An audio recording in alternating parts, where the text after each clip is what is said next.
안녕하세요. 김상철 목사입니다.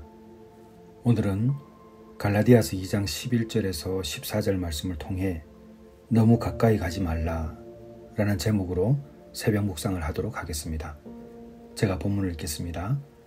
게바가 안디옥에 이르렀을 때에 책망 받을 일이 있기로 내가 그를 대면하여 책망하였노라. 야고보에게서 온 어떤 이들이 이르기 전에 게바가 이방인과 함께 먹다가 그들이 오매 그가 할례자들을 두려워하여 떠나 물러가매 남은 유대인들도 그와 같이 외식하므로 바나바도 그들의 외식에 유혹되었느니라. 그러므로 나는 그들이 복음의 진리를 따라 바르게 행하지 아니함을 보고 모든 자 앞에서 게바에게 이르되 내가 유대인으로서 이방인을 따르고 유대인답게 살지 아니하면서 어찌하여 억지로 이방인을 유대인답게 살게 하려느냐 하였노라. 아멘. 오늘 본문을 보게 되면 바울이 게바, 그러니까 베드로를 책망하는 사건이 나옵니다. 어찌 보면 이해가 안 되죠.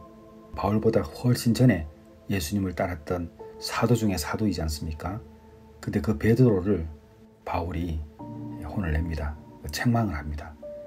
왜냐하면 베드로가 안디옥에서 유대인들이 오기 전까지 이방인들과 식사를 잘하고 있다가 근데 유대인들이 오자 위선적으로 행동을 합니다. 그 위선적인 행동을 바울이 공격하는 것이죠. 그렇게 하지 말라고. 바울과 베드로는 신앙의 동역자이고 사도들입니다. 그런데 그들 사이에 있는 공개적인 책망은 관계에 큰 파장을 일으킬 수 있었습니다. 그러나 바울이 복음의 진리를 위해서 그리고 공동체의 화합을 위해서 용기 있게 진실을 말하는 것이죠. 책망이라는 표현을 쓰고 있습니다만은 진짜 사랑이 담겨있는 조언이라고 할 수 있죠. 그래서 바울은 개인적으로 감정에 끌려서 한 말이 아니라 복음의 진리라는 그 큰 기준에 근거해서 말을 한 것이죠. 그래서 이후에 바울과 베드로는 계속 사역을 함께 하면서 그들의 관계가 끊어지질 않았습니다. 상담을 하다 보면 참 많은 것을 배웁니다. 가까운 사람의 지인들을 상담해 주기도 하고 전혀 모르는 사람들을 상담하기도 하죠. 근데 진짜 상담이 힘들 때는 가까운 사람들을 상담할 때입니다. 왜냐하면 너무 가까워지기 때문에 상담의 본질에서 벗어날 가능성이 매우 높습니다. 이것은 내담자들도 분명히 알아야 합니다. 우리가 예수님을 믿는 가장 큰 이유는 예수님을 제대로 믿기 위함입니다. 그런데 교회에 와서 보게 되면 관계 때문에 그 본질이 희석될 수가 있습니다. 교회에서 신앙생활을 하는 사람들은 예수님보다 더 사랑하는 일이 있어도 안 되고 예수님의 말씀 위에 사람들의 말에 흔들려서도 절대 안 됩니다. 누차 강조하지만은 상담으로 사람이 바뀌질 않습니다. 예수의 복음으로 바뀌는 것이죠.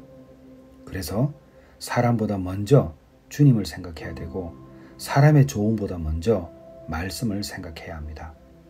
자, 상담을 하면서 우리가 가까워지게 되죠. 가까워지게 되면은 이런저런 이야기를 하게 됩니다. 이런저런 이야기를 하게 되면은 말씀 밖에서 조언을 들을 수도 있습니다. 근데 우리 살아와 봤지 않습니까? 잠시 좋은 것을 선택하시겠습니까? 영원한 것을 선택하겠습니까? 베들레헴 공동체와 내가 사랑하는 교회는 우리 공동체가 함께 화합하면서 회복과 치유를 이루어갑니다. 그런데 이런 회복과 치유가 일어나는 가장 중요한 것은 말씀보다 앞서지 않기 때문에 그렇습니다. 그래서 이 공동체에 처음으로 오시는 분들도 교제가 아무리 좋다 할지라도 말씀보다 앞서서는 절대 안 됩니다. 내가 왜 이 공동체에 함께하고 있는가? 그 근원적인 사실을 잊어서는 절대 안 됩니다. 제가 여러분의 목사로서 많은 상담을 하고 대화를 하지만 늘 드리는 말씀이 있지 않습니까? 말씀보다 앞서면 절대 안 된다. 그리고 공동체끼리 가까워지는 것도 너무나 중요하죠. 그러나 그 가까움도 복음에 벗어난 가까움은 절대 용납할 수도 없고 그 일이 일어날 수도 안 될 것입니다. 교회의 존재 목적은 하나님을 더욱더 알기 원하는 것이고 하나님께 신령과 진정으로 예배하기 위함입니다. 이 가치를 놓치는 순간 사람은 다시 죄 가운데 빠지게 되죠. 사람이 좋아서 교회를 다닌다? 말도 안 되는 소리입니다. 그렇다면 저는 이 교회의 목적이 이미 잘못되었다고 볼 수 있습니다. 사람이 좋아서 교회를 나오는 거 아니죠. 우리가 살다 보면 정도 들고 가까이 할 수 있습니다. 그러나 복음이 없는 관계는 다 무너질 수밖에 없습니다. 거듭거듭 여러분께 강조하는데 예수님을 더 사랑하십시오. 하나님의 말씀을 더 사모하십시오. 그 다음에 관계가 있습니다. 하나님과 나와의 관계가 바로 서기 위해서는 수평적인 관계도 매우 중요합니다.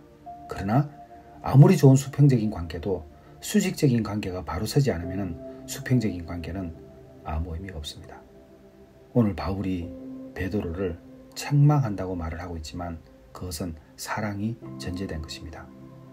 여러분, 신앙생활을 할 때에 함께 있는 분들이 말씀에서 벗어나고 말씀을 멀리하고 기도하는 일을 소홀히 하거든 우리는 용기를 가지고 함께 기도하자고 말을 해야 되고 함께 말씀을 읽어야 된다고 말을 해줘야 합니다. 이 관계가 좋은 친구의 관계이고 믿음의 동역자입니다. 에베소서 4장 15절에 보게 되면 오직 사랑 안에서 참된 것을 하여 범사에 거기까지 자랄지라. 이 구절은 단순히 진실을 말하는 뜻이 아닙니다. 헬라 원문에서 보게 되면 진실을 행한다라는 이 표현은 진리를 살아내는 태도를 의미합니다. 진리를 말하는 방식 자체가 사랑이어야 하고 그 진리가 상대를 세우고 자라게 해야 한다는 뜻입니다. 우리가 진리 안에 머물 때에 온전한 사랑이 나가게 됩니다. 사랑하면서 진리를 말하게 되는 게 아니라 진리를 말하는 방식 그 자체가 온전할 때 온전한 사랑이 나가는 겁니다. 냉혹하게 들릴지 몰라도 우리 예수님을 믿을 때에 끝까지 주님을 향한 초점을 잃어버려서는 안 됩니다. 우리 내가 사랑하는 교회에 모여있는 공동체 가족 여러분, 오직 예수, 오직 예수, 오직 예수만 바라보고 부족한 종이 때때로 여러분에게 강하게 성경을 읽는 것이라든지 기도하는 것을 강조할 때 믿음으로 따라와 주시기를 바랍니다. 그래야지 바뀝니다. 사람은 잠시 좋은 관계입니다. 아무리 사랑하는 사람도 때가 되면 우리는 떠나야 하고 헤어질 수밖에 없습니다. 그러나 우리가 헤어질 때 다시 만나는 그곳이 있기 때문에 기뻐할 수 있는 것 아닙니까? 그곳이 어디입니까? 천국입니다. 그 천국에 가기까지 얼마나 선한 싸움을 많이 싸워야 하겠습니까?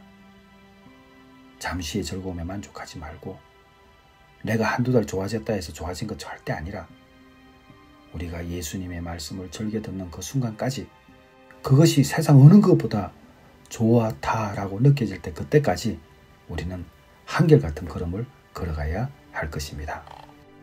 오늘 설교 제목은 너무 가까이 하지 말라입니다. 너무 가까이 하지 말라는 이 말은 말씀보다 관계를 너무 중시하지 말라는 이야기입니다. 상담을 받기 위해서 우리가 왔다고 이야기하지만 거듭 말씀드리지만 상담으로 사람 바뀌지 않습니다. 내가 사랑하는 교회는 상담은 도움을 드릴 뿐이고 말씀 앞에 서야 합니다. 그리고 수직적인 관계가 바로 서야지 수평적인 관계가 건강할 수 있습니다. 이 진리를 여러분 잊지 마시고 늘 주님 사랑하고 함께 걸어갔으면 좋겠습니다. 기도하겠습니다. 하나님 아버지, 바울이 믿음의 선배인 베드로를 책망할 수 있었던 것은 복음의 진리를 위해서였습니다. 우리 내가 사랑하는 교회 정말 어렵고 힘든 분들이 함께 모여서 공동체를 이루고 아둘람굴에 모여있는 다윗의 용사들처럼 한 걸음 한 걸음 내딛고 있습니다. 이럴 때에 우리가 잠시 좋은 것에 만족하는 것이 아니라 영원히 좋을 것을 위해서 달려가는 공동체 일원들이 되게 하여 주시옵소서. 수직적인 관계가 바로 서지 않는 상황에서 어떻게 수평적인 관계가 건강할 수 있겠습니까?